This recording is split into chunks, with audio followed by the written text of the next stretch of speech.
Conhecendo o governo Bolsonaro como a gente conhece, esse vídeo aqui em particular já pode sair datado, já pode sair obsoleto, porque até gravar o vídeo, editar o vídeo, exportar o vídeo e subir no YouTube, pode ser que as coisas tenham mudado já.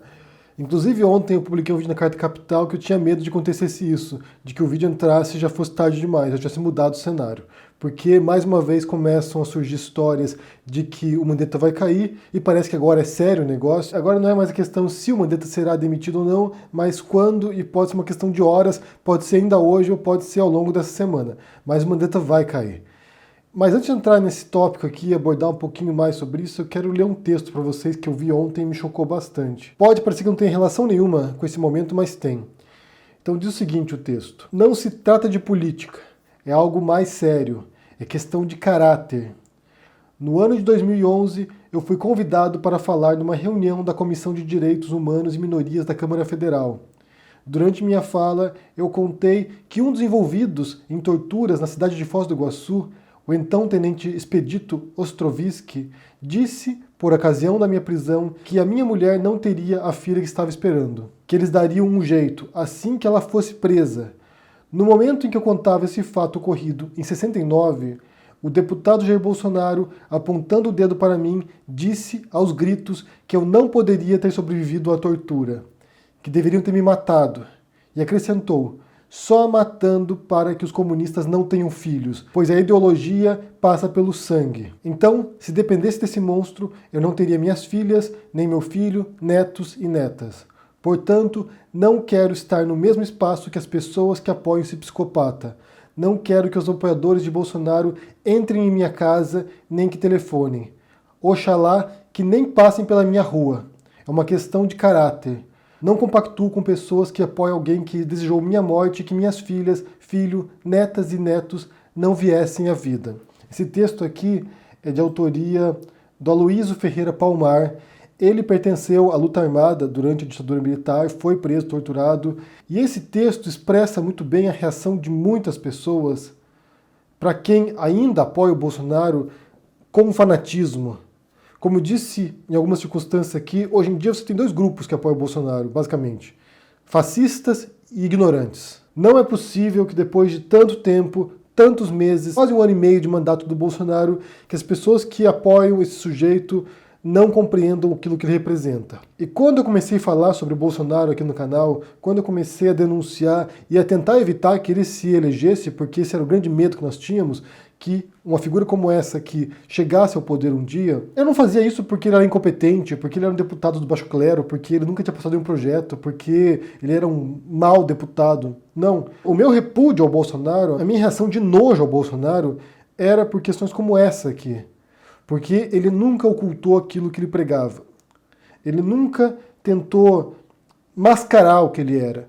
Nunca tivemos que ler nas entrelinhas o que o Bolsonaro representava. Ele dizia claramente que era a favor de tortura, de ditadura, de autoritarismo, de morte, de milicianos, de esquadrões da morte. As falas dele sobre gays são repugnantes. As falas dele racistas são repugnantes. Inclusive ele perdeu um processo de racismo. Então, qualquer um que fez esse trabalho de voltar no passado dele e estudar aquilo que ele dizia, perceberia que é alguém que tem um repúdio completo à vida humana. Bem, completo não. Ele tem um repúdio à vida dos outros, né? Porque da família dele, de quem é próximo dele, ele pode até querer que elas vivam. Mas dos outros, de opositores políticos, de opositores ideológicos, ele quer a morte, ele quer a destruição. E isso, em essência, é um risco à democracia, é antidemocrático. Se vocês lerem o livro do Levitsky e do Ziblatt, Como as Democracias Morrem, eles falam isso de maneira insistente no livro, que um dos pilares democráticos é que você reconheça que o seu adversário político é um adversário legítimo no processo. Tem visão diferente da sua, tem uma proposta diferente, mas é legítimo. Mas a existência dessa pessoa é legítima. A existência do grupo, dos pensamentos dela. Você discordar de um liberal, de um conservador, ou de alguém de esquerda, de um comunista, você ter uma discordância ideológica não significa que você quer que essa pessoa morra. Porém, o Bolsonaro, nos valores fascistas que ele enfeixa, ele quer a destruição do outro. Quando ele vai lá e diz pro Aloísio que deveriam ter matado ele durante o regime militar, é isso que ele representa, é essa destruição do outro. Só uma observação aqui, porque o Aloysio fez parte da luta armada. Ele era guerrilheiro. E há uma tendência a tentar simplificar a realidade. Ou achar que a luta armada eram heróis, eram guerreiros heróicos, ou achar que eram criminosos terroristas. E a realidade nunca é tão simples assim. A realidade nunca é tão binária assim. Tem um documentário muito bom sobre Marighella, no qual tem uma cena que mostra o processo, mais ou menos, de como acontecem as coisas, né?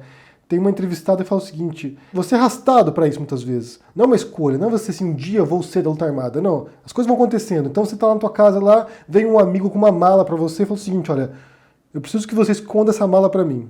E você vai e esconde a mala da pessoa. É teu amigo. Um dia você resolve dar uma fuçada na mala, ver o que tem ali dentro e você encontra armas. Daquele momento em diante você tem aquela escolha.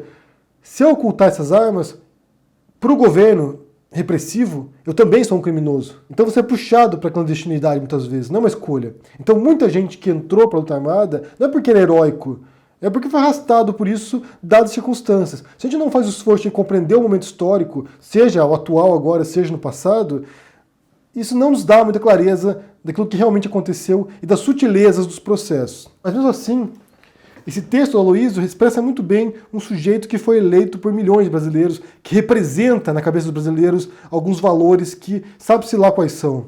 Para mim são valores de morte, valores de destruição, valores de ódio, de intolerância. E por que eu leio esse texto? Porque esse sujeito é perigoso. Ele é um risco para a vida humana. Ele é um risco para a vida dos brasileiros. Ele é alguém que tem um desprezo pela vida. E quando você vê o Bolsonaro tomando atitudes agora nesse momento no qual a vida humana, a vida dos brasileiros está em jogo, está em risco, depender de um sujeito desse que tem um desprezo pela vida é um enorme risco para vocês no Brasil. Vocês gostariam, tenho certeza disso, que houvesse alguém no poder que se importasse com a vida dos brasileiros.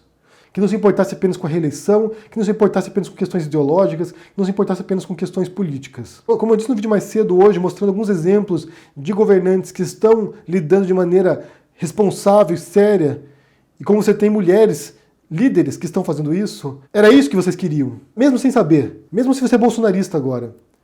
Era isso que você queria, era alguém que se importa com a sua vida, da sua família. E não é essa pessoa no poder agora. Tanto que não é que nesse momento ele vai demitir o ministro da Saúde, o Mandetta, por questões de divergência, porque ele não consegue ser contrariado. Ele pega alguém que, dentro das suas limitações, uma disputa de poder com o presidente, tem feito o mínimo necessário para lidar com a pandemia, que é o Mandetta, que está seguindo recomendações da OMS, que está seguindo procedimentos do mundo inteiro, apesar de ter um presidente que atrapalha o tempo todo, e ele vai demitir o ministro da Saúde, técnico, no meio de uma pandemia, porque ele não consegue ser contrariado.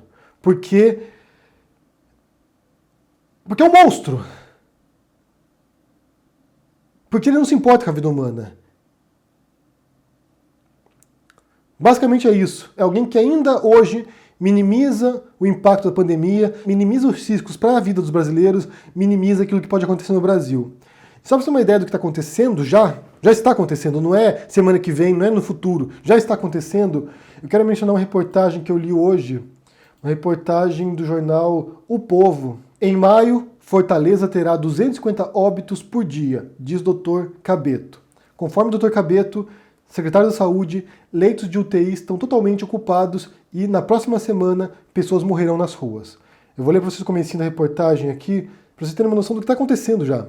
Já é algo que está iminente. Diz o seguinte a reportagem: um mês após confirmação do primeiro caso do novo coronavírus no Ceará, a projeção é de que o estado registre 250 mortos por dia a partir do início do mês de maio. A previsão é de Carlos Roberto Martins Rodrigues Sobrinho, Dr. Cabeto, titular da Secretaria de Saúde do Estado. Mas adiante do seguinte: o médico fez declarações alarmantes sobre a situação enfrentada pelo Estado nos próximos meses com a pandemia do Covid-19. Com leitos de UTI já 100% ocupados e fim dos equipamentos de proteção individual previsto para daqui 5 dias, ele diz que em uma semana pessoas morrerão nas ruas. E daí eles citam aqui o secretário: no sistema público eu não tenho mais leitos de UTI. Acabou. A gente tinha uma compra da China que tinha me prometido entregar 250 respiradores, mas soube ontem, dia 13, que não vou receber nenhum. Segundo ele, segundo o secretário, foram compradas 15 mil covas para que os pacientes que forem a óbito em decorrência da doença tenham onde se enterrar.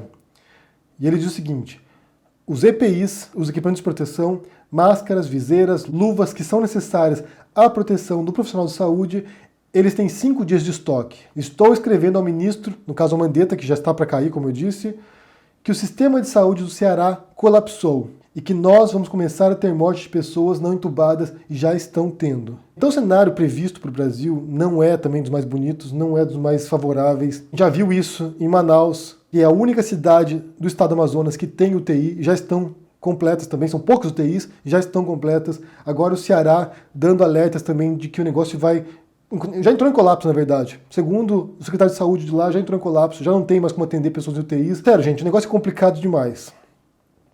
Demitir um ministro da saúde que está fazendo a coisa certa, nesse momento, é um tremendo de um erro. É um crime. É um crime. Tudo indica que já começou o processo, já estavam fritando o Mandetta há um tempo. O Mandetta conseguiu se manter no cargo por um fio, graças ao apoio dos militares, porém, quando o Mandetta foi ao Fantástico no domingo passado, deu uma entrevista para o Fantástico e criticou o presidente indiretamente, de maneira enviesada, e criticou o presidente. Depois disso, os militares abandonaram o Mandetta e agora tudo depende do Bolsonaro. Ele já está procurando um substituto para o Mandetta e, dentro do ministério, o clima é fúnebre, segundo relatos, segundo depoimentos. Um dos secretários já pediu demissão, então o negócio ali é uma questão, como eu disse, de horas ou de dias. Pode ser que esse vídeo entre agora e já tenha acontecido. A gente não sabe. Mas o que vai acontecer depois disso pode ser uma escalada da tensão política em Brasília. Pode ser sim que leve ao impeachment do Bolsonaro, agora ou depois, não sabemos, mas realmente você tem alguém que não tem o menor respeito pela vida humana, que não respeita o seu ministério técnico nesse caso, não bate bem das bolas. Eu acho que nesse momento a gente tem que simplesmente esperar agora para ver o que vai acontecer, mas eu volto a dizer que recomendação que já dei várias vezes, mas é importante que vocês fiquem em casa.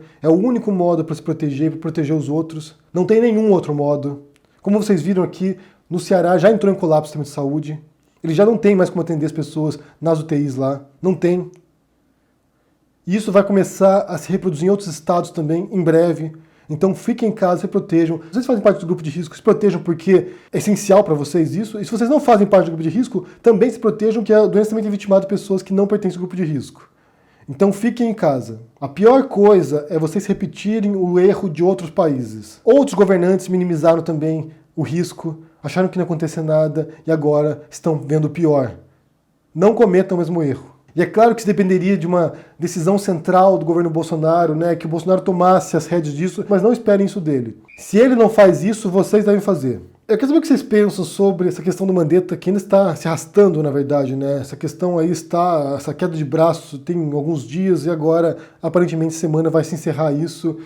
O que é péssimo para o brasileiro, o que é péssimo para o Brasil.